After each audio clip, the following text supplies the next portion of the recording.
The air was thick with tension as the late autumn winds howled through the narrow streets of Maplewood. Nestled in the heart of the quiet town was a two-story Victorian house, its grandeur long faded under layers of peeling paint and shattered windows. For decades, it stood as a silent witness to the secrets of those who dared to dwell within its walls. On the surface, Maplewood was a serene town with manicured lawns and polite neighbors, but beneath the facade was a labyrinth of lies, betrayals, and hidden desires. It began with Evelyn Harper, a woman whose beauty was matched only by her ambition. Evelyn had returned to Maplewood after nearly a decade, seeking solace after a failed marriage that had left her emotionally battered. She rented a room in the old Victorian house, determined to start anew. Her landlord, Thomas Grayson, was an enigmatic figure who seemed to embody the house's own haunted presence. Man in his late 30s, Thomas was polite but distant, his piercing blue eyes hinting at a troubled past he never spoke of. Evelyn's arrival did not go unnoticed. Among the curious was Marianne Clark, the town's self-appointed moral compass, who had an uncanny ability to weave webs of gossip. Marianne watched Evelyn with suspicion, her sharp tongue ready to strike at the slightest hint of impropriety.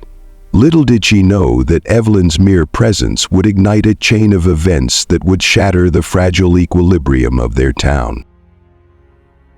Evelyn found solace in Thomas's quiet demeanor, and their interactions grew from mere landlord-tenant exchanges to long conversations over coffee. As the days turned into weeks, their bond deepened, but there was an unspoken tension, a magnetic pull neither could deny. Yet their connection was shadowed by Thomas's reluctance to speak about his late wife, a mystery that loomed like a dark cloud over their budding relationship. One evening, while exploring the house, Evelyn stumbled upon a locked room in the attic. Its presence intrigued her, and though Thomas warned her to stay away, her curiosity grew insatiable. It was Marianne who planted the seed of doubt in Evelyn's mind, suggesting that Thomas's wife hadn't died of natural causes, as everyone believed. Determined to uncover the truth, Evelyn began to piece together the fragments of Thomas's past, each discovery more unsettling than the last.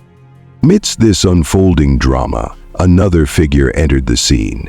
Detective Mark Calloway was investigating a series of cold cases that seemed to have a connection to Maplewood. When he learned of Evelyn's suspicions, he saw an opportunity to dig deeper into Thomas's life. But as Mark and Evelyn delved into the house's secrets, their partnership began to blur the lines between professional duty and personal attraction. The Victorian house seemed to breathe its own life, revealing its horrors in whispers and shadows. Locked diaries, hidden compartments, and photographs of Thomas's late wife unveiled a story of obsession, jealousy, and a love that turned toxic. Evelyn found herself caught between her growing feelings for Thomas and the harrowing truths she uncovered. The deeper she ventured, the more she realized that the house's secrets were intertwined with her own fate. As the winds grew colder and the days shorter, the town's dark undercurrents bubbled to the surface. Evelyn's quest for truth pushed her closer to the edge, and the line between victim and perpetrator began to blur.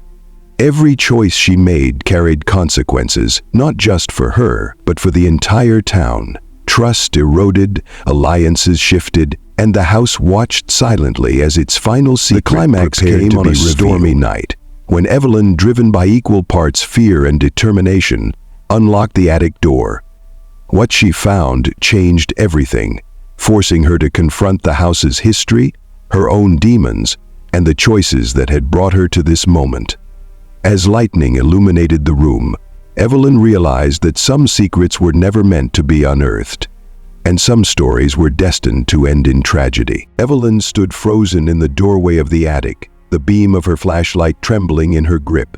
The room was a chaotic tableau of forgotten memories, dusty furniture shrouded in white sheets, a faint scent of mildew lingering in the air, and a large trunk at the center, its lock gleaming as if daring her to open it. Her heart pounded in her chest as the storm outside raged louder, the thunder masking her gasps.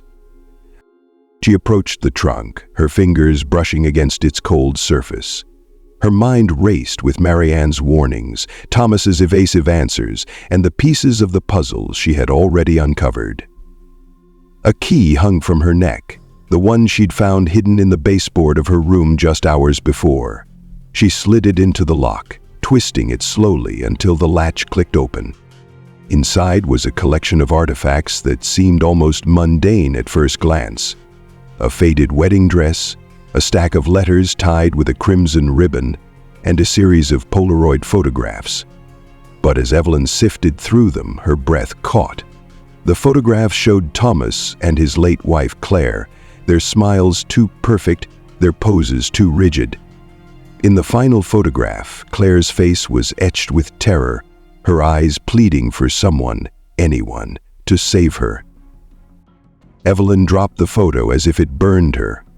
The letters, though water-stained and aged, told an even darker story. Claire had written them in secret, detailing her fears of Thomas's growing obsession and erratic behavior.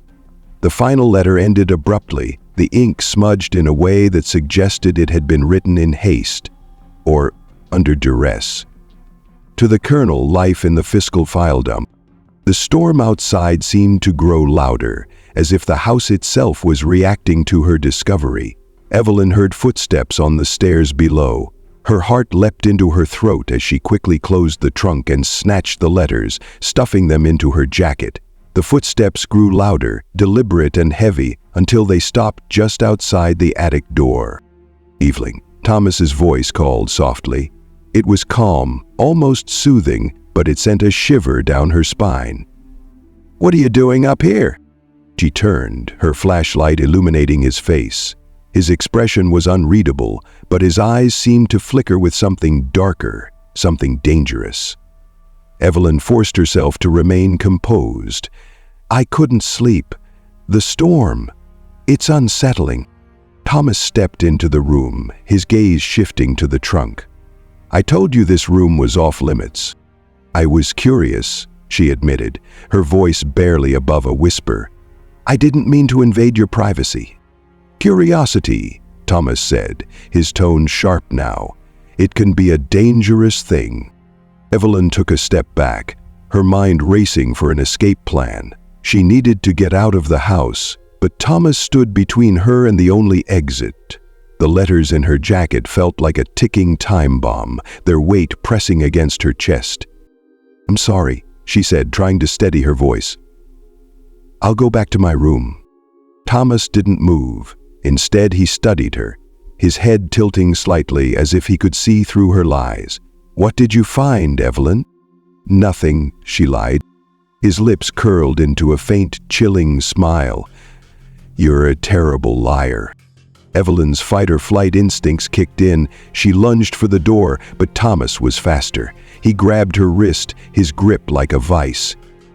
"You shouldn't have come up here," he hissed, his calm facade cracking.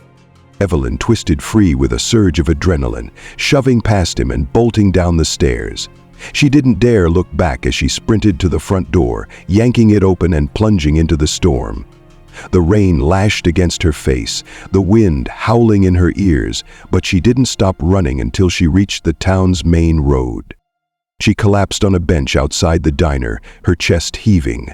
The letters in her jacket were soaked, the ink bleeding into the paper, but she clung to them as if they were her lifeline. She needed help. She needed someone to believe her. Detective Mark Calloway's face flashed in her mind.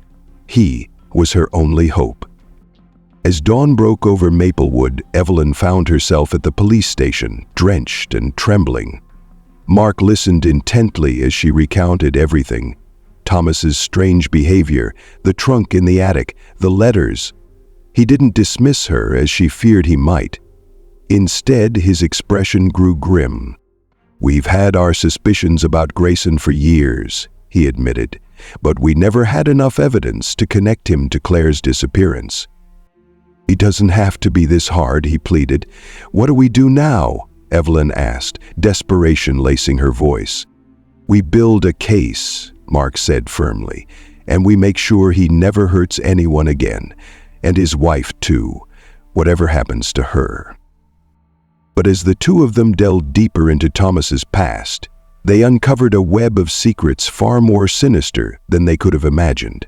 And the more they learned, the more they realized that Maplewood itself was complicit in the horrors that had unfolded within its quiet streets. Mark didn't waste a moment. He assigned 2 junior officers to discreetly monitor Thomas's movements while he and Evelyn pored over the damp, fragile letters she had retrieved. Each word carried the weight of Claire's fear, painting a picture of a woman trapped in a gilded cage, her every move scrutinized, her freedom slowly eroded. "I've seen this before," Mark muttered, his brow furrowed as he scanned the documents. Narcissistic control, isolation. It's a textbook pattern of abuse. But the way it escalated. Evelyn sat across from him, her hands wrapped around a mug of coffee she couldn't bring herself to drink. "Do you think he killed her?" she asked, her voice barely above a whisper. Mark hesitated. "I think Thomas Grayson is a very dangerous man. Whether he killed Claire or not, we need proof before we can do anything." Evelyn's stomach churned. She had seen the rage flicker in Thomas's eyes, felt the force of his grip on her wrist. There was no doubt in her mind that he was capable of murder, but how could she prove it? As if reading her thoughts, Mark leaned forward. "I can't go back there," Evelyn said quickly, the memory of Thomas's shadowed expression sending a shiver down her spine. She shook them off. "You won't have to," Mark assured her. "We'll get a warrant, but it'll take time. And time isn't on our side." The truth of his words hung heavy between them. Thomas wasn't the type to let things go. Evelyn had crossed a line, and she knew he wouldn't stop until he had regained control. But when would Thomas let her go in order to protect himself? And when would that have the presence of her mind in the first place? That night, Evelyn stayed in a motel on the outskirts of town. The police station's meager resources unable to offer more than a promise of patrol cars passing by every few hours. Sleep eluded her. Every creak of the building, every gust of wind against the window felt like a threat. She kept the bedside lamp on, her phone clutched tightly in her hand. By morning, the storm had passed, but the unease lingered. Evelyn's phone buzzed with a message from Mark. "Meet me at the station. We've got movement on Grayson." She arrived to find the station buzzing with activity. Mark greeted her with a grim nod, holding up a stack of surveillance photos. "Thomas left the house early this morning," he explained. "He drove out to the woods near Hollow Creek. My guys followed him, and this is what they got." The photos showed Thomas unloading a tarp-covered object from the trunk of his car and carrying it into the dense forest. The last photo captured him kneeling on the ground, a shovel in his hand. "We're searching the area now," Mark said. "If he buried something, we'll find it." Evelyn felt a flicker of hope.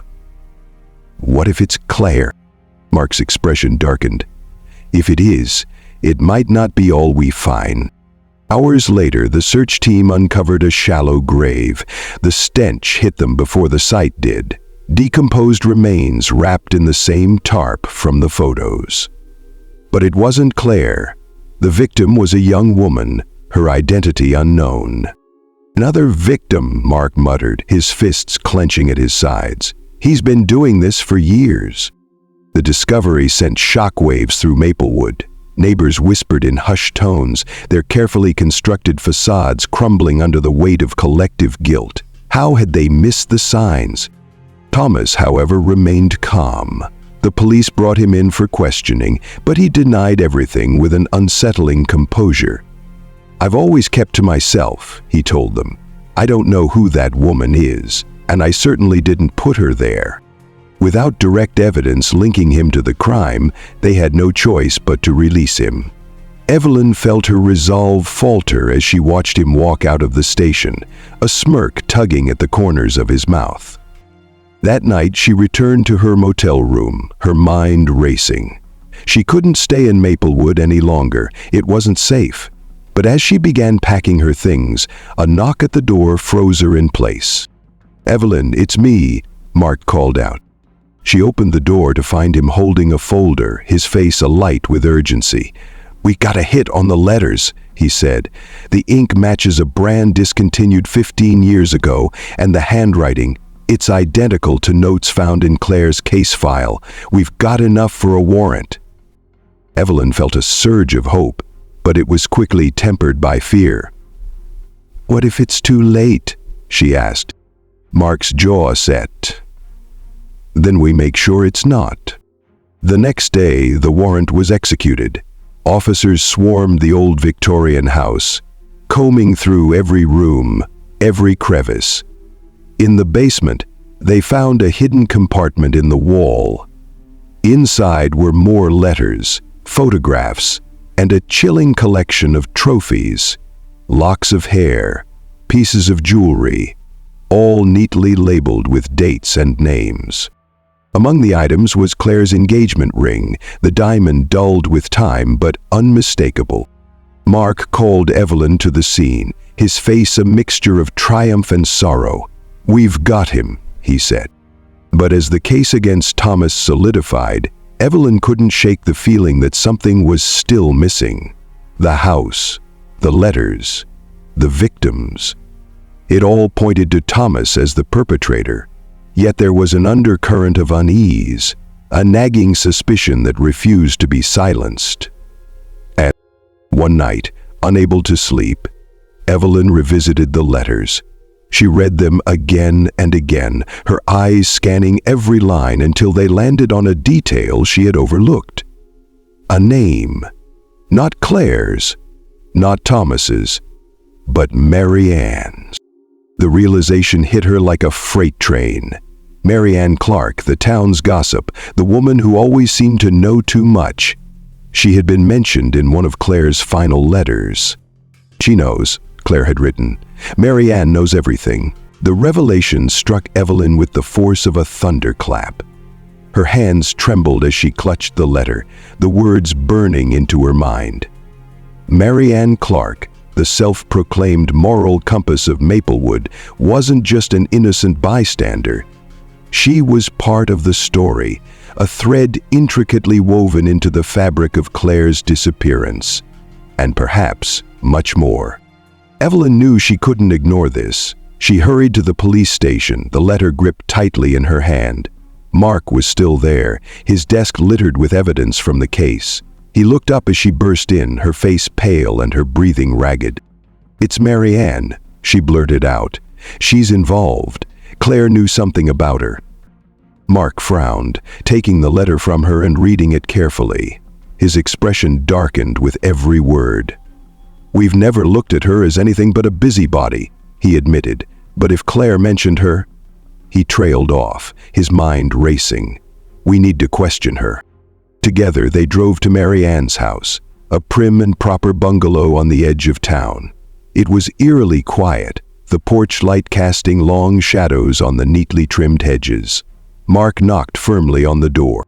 "Marianne Clark, it's Detective Calloway. We need to speak with you." There was no answer. Mark motioned for Evelyn to stay back as he tried the doorknob. It was unlocked. He pushed the door open cautiously, his hand hovering near his holster. The house was immaculate, every surface gleaming, every item in its place. But something was off. The air was thick, oppressive, as though the house itself was holding its breath.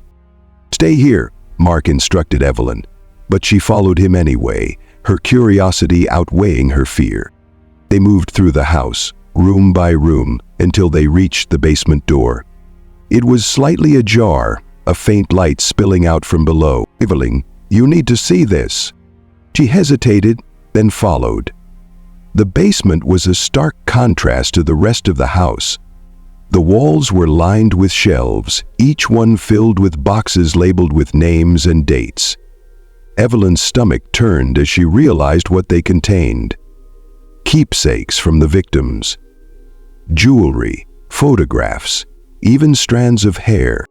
At the center of the room was a workbench, and pinned to the wall above it was a photograph of Claire, her face crossed out in red ink. "She's been keeping track," Mark said, his voice tight with anger. This isn't just Thomas's doing. Marianne was part of it." "Oh?"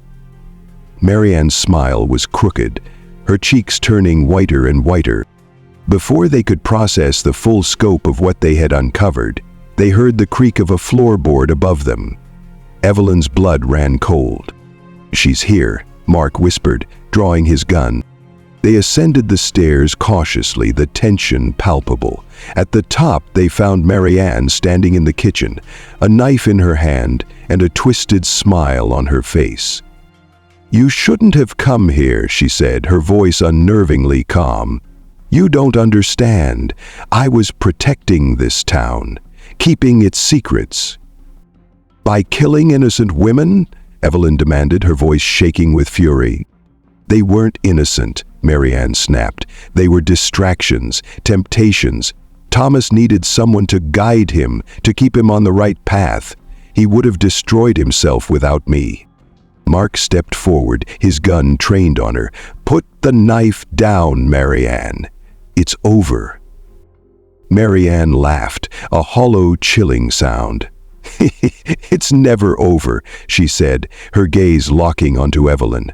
"You think you've won, but you've only scratched the surface. This town will never let you go." A cell phone rang, and Marianne answered the call before Evelyn could respond. Before Mark could react, Marianne lunged. A single gunshot rang out, echoing through the house. Marianne collapsed to the floor, the knife clattering from her hand. End of preface. Evelyn stood frozen as Mark moved to check her pulse. He shook his head grimly. "She's gone." In the days that followed, the full extent of Marianne and Thomas's crimes came to light. The evidence in Marianne's basement, combined with the items found in Thomas's house, painted a horrifying picture of a partnership rooted in control, manipulation, and murder. Thomas was arrested, his calm demeanor finally cracking as he realized he had lost the protection Marianne had provided. He confessed to Claire's murder and several others, his voice devoid of remorse. End footnote. Evelyn left Maplewood soon after, the weight of her experiences too heavy to bear. She moved to a new town, changed her name, and tried to rebuild her life. But the scars of what she had endured lingered, a constant reminder of the darkness that had nearly consumed her. Maplewood, for all its secrets, carried on as it always had. The old Victorian house was boarded up, its windows like empty eyes watching over the quiet streets. The townspeople whispered about what had happened, but as time passed, the story faded into rumor, and the shadows reclaimed their place. Evelyn vowed never to return, but sometimes, in the stillness of the night, she would wake with a start, the echoes of Marianne's final words haunting her. "You've only scratched the surface."